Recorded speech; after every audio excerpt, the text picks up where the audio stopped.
So, after 20 years of totally successful trade, Japan has suddenly banned India's premium mangoes. Yep, food officials found something that triggered an absolute total shutdown.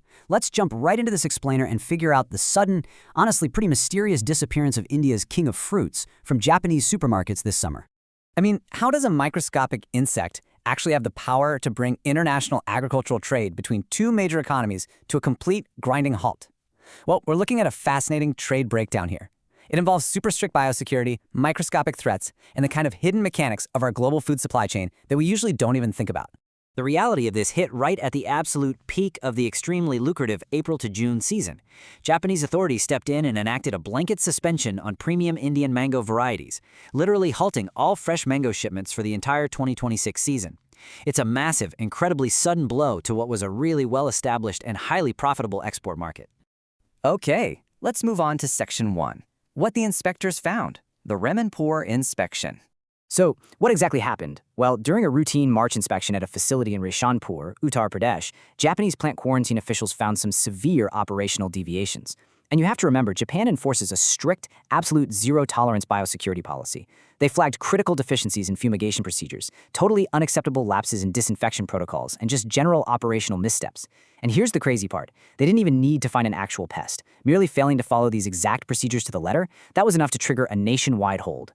Take a close look at this specific stamp right here. This is the official Indian Plant Quarantine Clearance stamp, because right after that Ramanpur inspection, the Yokohama Plant Protection Association in Japan issued a really strict notice, declaring that any mango consignments carrying this exact certificate, dated on or after March 25, 2026, they simply will not be accepted. No exceptions.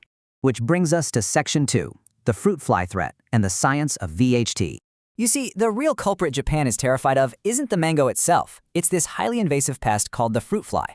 And this perfectly illustrates the exact, totally clinical precision of the vapor heat treatment, or VHT, which is required to neutralize that pest without using harsh chemicals.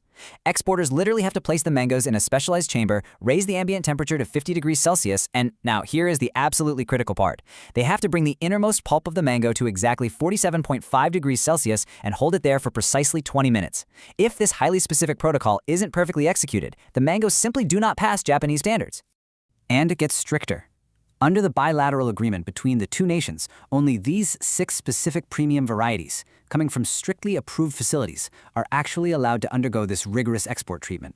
We're talking about the Alfonso from Maharashtra, Kesar from Gujarat, Banganapali, Langra, Chausa, and Malika. If a grower deviates from these specific varieties or regions even slightly, the Japanese market is completely off limits. Let's look at Section 3, a 20-year cycle, the historical irony. Now, if you think this is some sort of totally new, unprecedented problem, you gotta look at the timeline. It reveals a perfect and honestly incredibly frustrating 20-year cycle. Back in 1986, Japan instituted the original ban due to suspected fruit flies. It then took 2 entire decades of massive diplomatic efforts and the introduction of those VHT systems we just talked about to finally lift that ban in 2006. Now, fast forward exactly 20 years to 2026, the ban is reinstated due to failures at those exact same VHT facilities. 2 decades of progress just undone overnight. All right, Section 4, the economic fallout, compounding crises. Okay, so while Japan is technically a niche market valued at about $1.54 million, losing it right now is a truly devastating blow. Just look at the staggering number. Farmers in places like Maharashtra's famous Alfonso Belt are already facing 85 to 90% crop losses. That's mostly due to extreme heat waves linked to the El Niño climate pattern. I mean, when you have barely any crop to begin with, losing a premium, high-margin market like Japan, that hurts exponentially more. And on top of all that, look at the logistics side of things. Air freight costs to global markets have nearly doubled. They jumped from around 300 rupees per kilo last year to a whopping 585 rupees this year.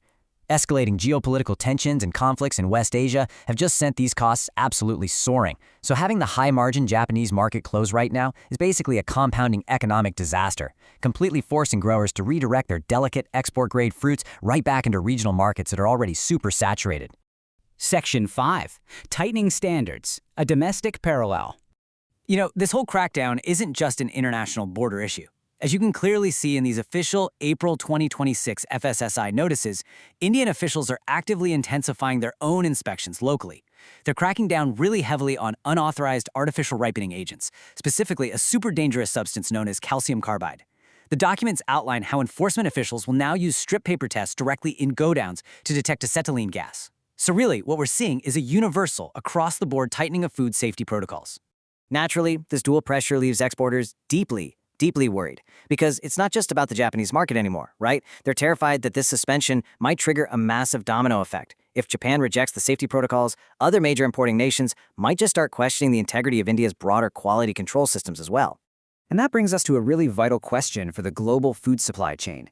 As global trade protocols become incredibly strict and climate challenges mount to destroy crop yields, what is it actually going to take for India to keep its most famous fruit on the world's shelves? Can the systems adapt, or will the king of fruits lose its crown internationally? I'll leave you to think about that one. Thank you so much for joining me on this explainer, and definitely keep questioning the fascinating mechanics behind the food that ultimately reaches your table.